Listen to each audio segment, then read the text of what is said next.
নমস্কার বন্ধুরা, এটা দেখে আপনাদের কি মনে হচ্ছে না যে আমি এটা মাছ রান্না করছি?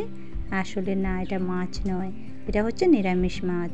আজকে আপনাদের সামনে আমি নিরামিষ মাছ রান্না করে দেখাবো। তার জন্য নিয়ে নিয়েছি 4টে কাঁচা কলা। সেই কাঁচা কলাগুলোকে আমি এখন 2 টুকরো করে নেব। আমি উপর দিকটা যে দিকটা ফেলে দিয়ে মাঝখান বরাবর 2টো টুকরো করে নিয়েছি। তো এভাবে করে আমি 4টে কাঁচা কলা নিয়েছি। এখন এগুলোকে ভালো করে ধুয়ে প্রেসার কুকারে সিদ্ধ করতে বসিয়ে দেব। প্রেসার কুকারে আমি জল দিয়ে দিয়েছি। এখন আমি কাঁচা কলাগুলির সাথে একটি আলুও দিয়েছি।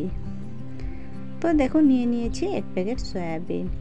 10 টাকা দামে যে প্যাকেট পাওয়া যায় সেই প্যাকেটটা আমি 1 প্যাকেট নিয়েছি। এখন এগুলোকে একটু জল দিয়ে ভিজিয়ে রেখে দেব। নর্মাল জল দিলেও হবে, কোনো অসুবিধা নেই। এগুলোকে আমি ভিজিয়ে আধ ঘন্টার জন্য রেখে দিয়েছি। এখন আমি মিক্সিং জারে 3টে টমেটো আর 4-5 টুকরা আদা নিয়েছি। এখন এগুলোকে ভালো করে পেস্ট করে নিয়ে এসেছি। সেটা একটা বাটিতে আমি ঢেলে নিলাম। এর মধ্যে বাটিটা ধুয়ে একটু জলও আমি দিয়ে দিয়েছি।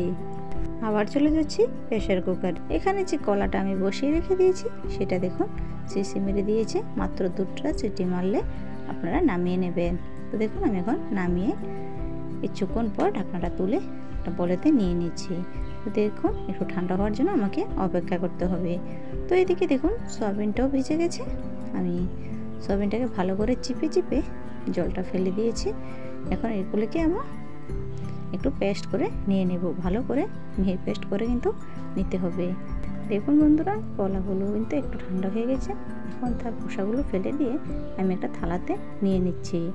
সেই কলাগুলোকে আর আলু একটা সবটাই কিন্তু আমি এর সাথে একদম মিহি করে নেব।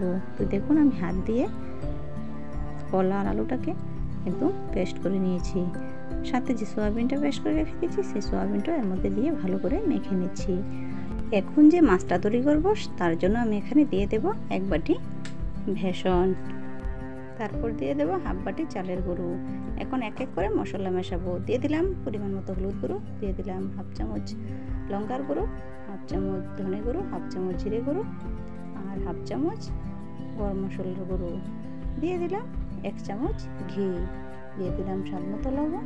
সবগুলো উপকরণ ভালো করে মেখে নিতে হবে। দেখুন, আমি একটা কত সুন্দর ডো তৈরি করেছি। এখন এর থেকে দেখুন আমি একটু গোল্লা নিয়েছি, এখানে একটু আটা নিয়েছি। এখন এটাকে ডিম পাকারের মতো করে মাছের শেপ দিয়ে দেব। তার জন্য নিয়ে নিয়েছি একটা থালের মধ্যে আমি একটু তেল লাগিয়ে নিয়েছিলাম। দেখুন, একদম ডিম করে মাঝখান বরাবর একটু ছিদ্র করে দিয়েছি।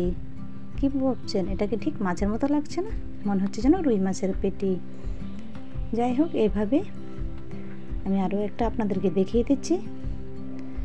সেভাবে একটু গোল্লা নিয়ে একদম ডিমের আকার মতো করে মাঝখান বরাবর একটা ছিদ্র করে দেবেন। দেখুন, এরকম করে কিন্তু আমি সবগুলোকে করে নিচ্ছি। দেখুন, আমি একটা থালাতে আসছে না, তাই আমি 2টো থালাতে নিয়ে নিচ্ছি। এই দেখুন, এখানে 10টা বানিয়েছি, আরও কিছু আছে, বাকিগুলোকে ভাজতে ভাজতে করে নেব। দেখুন, আমি গ্যাসেতে কড়াই বসিয়ে তার মধ্যে দিয়ে দিলাম সাদা তেল। আমি এই মাছটাকে সাদা তেল দিয়ে ভাজবো।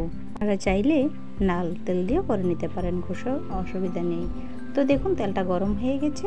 আমি একটি একটি করে মাছের পিস আমি তলেতে দিয়ে দিচ্ছি। এখানে আমি 4 পিস দেব আর বাকিগুলি ভাজা হওয়ার পর দিয়ে দেব। তো দেখুন কত সুন্দর করে ভাজা হয়েছে। আমি মাছটাকে উল্টে দিচ্ছি। খুব সুন্দর করে লাল লাল করে কিন্তু ভেজে নিতে হবে।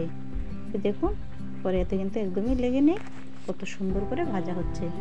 দেখুন, আমার মাছগুলো কিন্তু ভাজা হয়ে গেছে। এখন আমি নামিয়ে নিচ্ছি। এরকম একটা রেসিপি যদি আপনারা বাড়িতে রাখেন, আশা করি সকলে খেতে ভালো লাগবে। সামনে দুর্গাপুজো আসছে। নিরামিষ রেসিপি একঘেয়ে ঘন্ট লাবড়া এসব খেতে খেতে যাদের ভালো না লাগে তারা কিন্তু এই রেসিপিটা অবশ্যই রাখতে পারেন। আশা করি ছোটো বড়ো সকলেরই পছন্দ হবে এই নিরামিষ মাছের এই রেসিপি। বাড়িতে যদি হঠাৎ মনে করেন অতিথি এসেছে, ঘরে মাছ নেই, তাহলে ঝটফট কিন্তু এই রেসিপিটা তৈরি করে সবাইকে অবাক লাগিয়ে দিতে পারেন। আর আমার রেসিপিটা যদি আপনাদের ভালো লাগে থাকে তাহলে প্লিজ একটা লাইক করে দেবেন। দেখুন বন্ধুরা, আমার সবগুলো কিন্তু মাছ ভাজা হয়ে গেছে। এখন আমি নামিয়ে নিয়েছি। এখন আবারও ওই তেলের মধ্যে দিয়ে দেব পাঁচফোড়ন।